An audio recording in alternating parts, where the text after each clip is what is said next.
This tutorial is part of our Sending Reminders through Google Calendar tutorial series. In this tutorial, I will walk you through the first steps of Google Calendar integration. We will cover linking a Google Calendar and setting up a reminder type.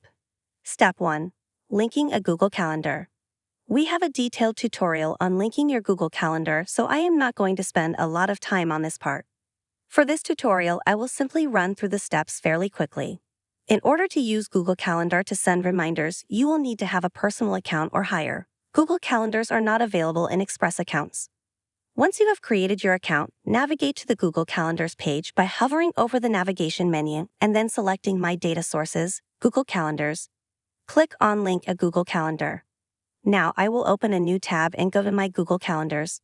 I am going to click on the 3 dots next to the calendar I want to share. Then I'll click on Settings and Sharing. I'm going to share this calendar with our calendarshare@gmail.com and give permissions to make changes to events.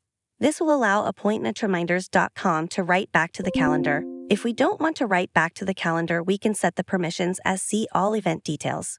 Now I will scroll down and grab the calendar ID. Now I'll click back on my account and enter some info.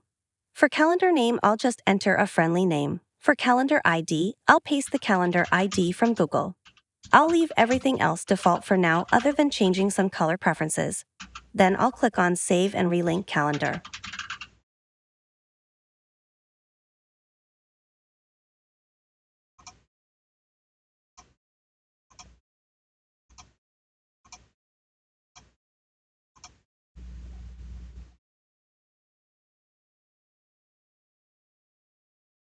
Since we have other tutorials on creating reminder types, I will run through this again rather quickly.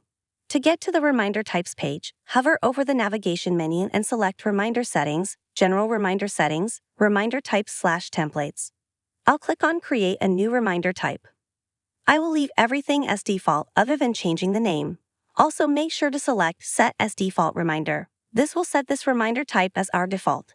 This is important when using Google Calendar. We can get around this later, but for now, set it as the default. You can see the sample text in the screen below.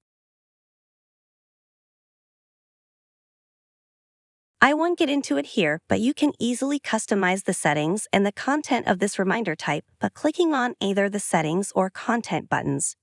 You can also send a test reminder to yourself by clicking on Test. Now that we have our Google Calendar linked and a reminder type set up, we can move on to the next video in the series.